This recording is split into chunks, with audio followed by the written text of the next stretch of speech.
Good morning and welcome back. Well, I'm saying good morning. It probably isn't morning for you. It's probably about 6-7 o'clock in the evening, going by my analytics. But today we are getting on with making like a canopy, pergola-y type thing. I'm going to go with canopy over the top of a window, actually. Basically what's happened is we took down a conservatory at a customer's house and it's left a black tar mark over the top of the where the conservatory was, where all the flashing was or the LED was over the top, and that's no good. It looks horrible, can't get it off, tried everything, it will not go. So we're going to build a little pergola canopy in place of it to cover it up, and then they're going to grow some like wisteria over it and make a nice pretty feature out of it. So I'm going to stop waffling because it is already 22 degrees in this van and we're going to get up to about 35 today. So I might be a bit of a sweaty mess by the end of this video. I don't know, we'll find out. But I need to get these windows open or some aircon on or something. So I'll see you when I get there and I'll run you through what I'm doing. Right, so here we are. I've got my timber all set up on here and my chop saw all set up on here. And if I let you have a little look, hopefully you can see that the kind of design that we're working with and working to. And I'll roll in a little clip now of the area that we're covering up just so you can see that. But basically what we need to do is start making up 3 gallows brackets. If you don't know what they are, it'll all make sense as we go along. So we're going to make them nice and simple, easy to make ones. Like I said, 3 of them to make up, and then we'll start looking at getting all our rafters in. So just checking down my timbers here to see what ones are the straight and the best ones. I have got one spare timber here, so we do end up leaving that one at the back because it had quite a bit of twist in there. But here we go, getting our tops and our back sections out here. Nice and simple square cuts on these because they're just going to screw together.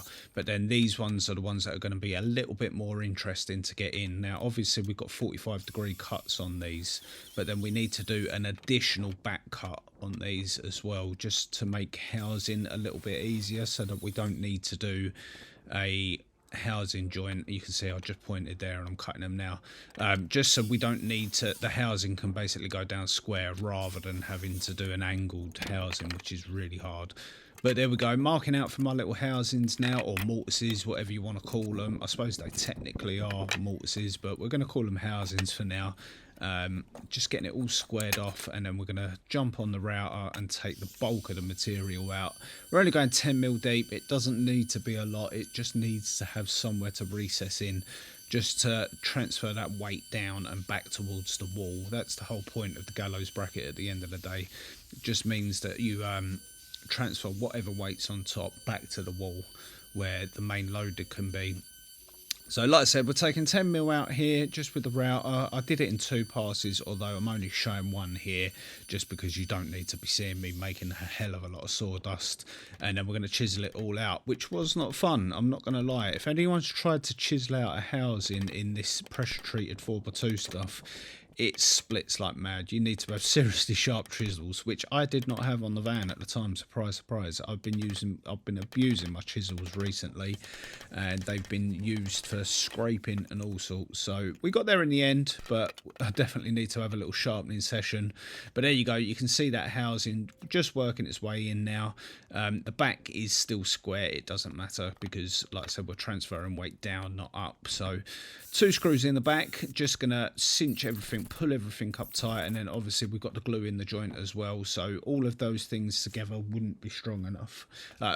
All of those things on their own wouldn't be strong enough, but to combine together, everything here is going to be nice and strong. Now you could have done a dovetail joint at this joint that I'm putting together now, and traditionally you would have done it like that, but I was not cutting dovetails on this. This is going to be more than strong enough for what we're doing here. So there you go, a couple more screws and we are done.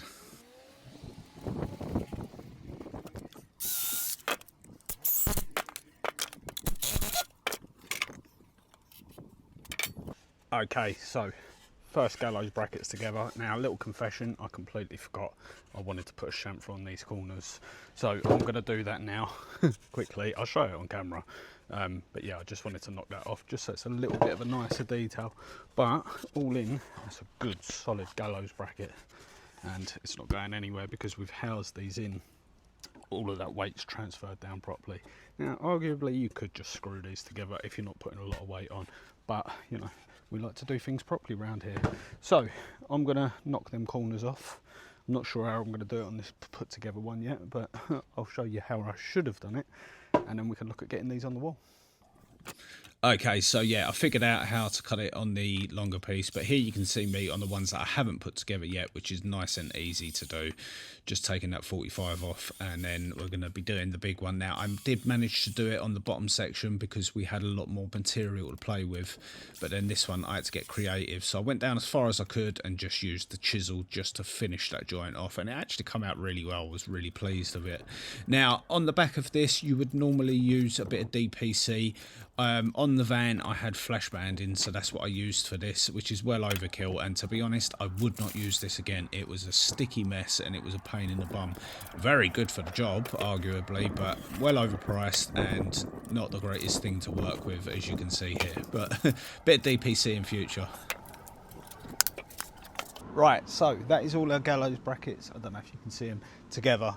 Now, typically I would get these fitted on the wall, but the customer is in a meeting at the moment, so I don't want to start drilling into masonry and all that while she's doing that. So we're going to let her have her meeting, and then we are going to start working on our rafters. Now, I can't, obviously, because I haven't got gallows brackets up or the ridge beam in place, I can't get my measurements from my bird mouse or anything yet. So what we're going to do is we're going to just do our decorative end on it. If you remember from the picture, I'll put it up here. We've got a nice little finial detail going on the end. So we'll get that done while we're waiting. We've got 4 of them to do. And we can get all of our noggins cut to the right size as well, so they're ready to go. Yeah, and then we'll crack on. Let's get on with it.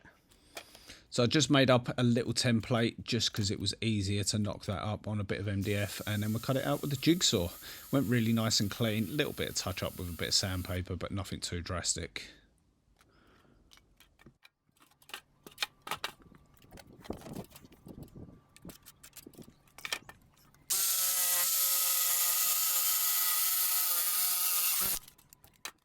Right, so customers out of the meeting, so we can crack on. Now, annoyingly, I left my SDS drill at home, did not realise until I went to get it out of the van. But luckily, these bricks were kind of soft, so I managed to get away with just using my drill and an SDS bit in my drill to get that in. Now, to put these on the wall, we are using some 8x150mm hammer fixings. Plenty strong enough for what we're doing here. If you was doing anything more substantial, I'd probably go with a chem fix and like a threaded bar, but like I said, this isn't really taking a lot of weight. It's only 450mm deep, and these hammer fixings are seriously strong, so I've got no issue with that. I put 3 in each one, 2 at the top and 1 at the bottom, and they're holding up lovely. I was hanging off of these and they weren't a problem at all. So making sure everything's nice and square and nice and level and plumb. Okay, and so here you can see me putting the world's smallest ridge beam together, just 2 bits of timber nailed together, and then they sit on the top, and then that just means that our rafters have got something to lay into rather than sit on top of. Right, so you've just seen me measure out for my bird's mouth. If you lot don't know what a bird's mouth is, it's a little notch out in here to sit over, which would be our wall plate if it was a roof, but in our case, our gallows bracket. So I know that I want my overall length of this beam to be 1800, so I'm going to mark out 1800 from our end because we've got our decorative end over there. And then what I can do is I can use my bevel, which is set, to transfer my mark across, which is our plumb line. Called that because if that's the side of our ridge beam, that's the pitch of our roof coming down, so that's why we've got that. And then 1335 was the measurement for my beam, so I'm gonna for my bird's mouth, so I'll put that on my top point and then strike a line there. Okay, so now we've got our mark here, 1335. As a general rule of thumb, we don't want to take out more than 1/3 of our timber. So in that case, I don't want to go any more than 30mm because this is a 90mm beam. So with my square set to 30mm, I'm going to put my little mark there. Then we're going to put our plumb cut again, going the same way as the roof, or as the ridge. And then we want to square off of there 90 degrees, which is easier said than done with this square. And that's the bit that I want to cut out. So let's get that done. Okay, so starting off with the skill saw here, just because it gives us a nice clean square straight cut, and then obviously we can't get right to the end, so we're going to be finishing off with the hand saw, making sure that we don't overcut here because we don't want to create a stress point or a weak point. Doesn't matter too much for what we're building here, but if you was building a roof, you really wouldn't want a weak spot in it, because you imagine the amount of weight that would be sitting on top of these timbers. And then we can start actually getting everything fixed together. So just nailed here, we don't need anything stronger than that. It's more than enough for what we're doing. So we'll get them all fixed in.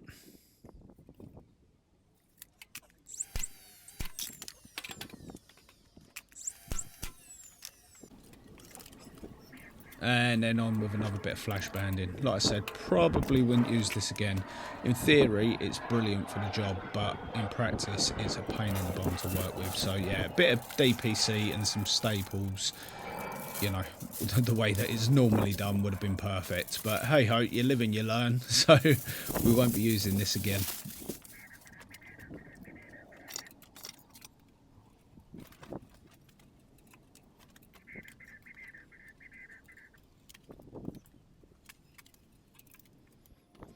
And there you go, now we can actually start getting everything in place. So nice and simple here, just nailed up in place.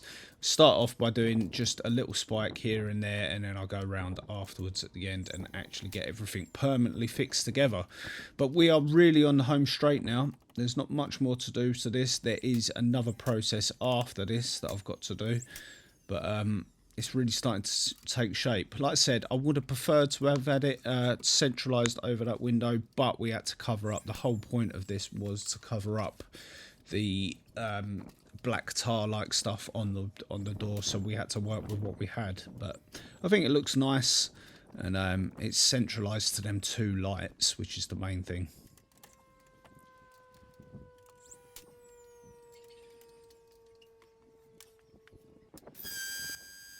And a couple more fixings in there, just why not? We might as well get them in. A couple more hammer fixings, only 2 more or 3 more I think I did actually, just to hold everything nice and firm into the wall. Just belt and braces really, making sure this doesn't go anywhere. And then on with a bit of fascia.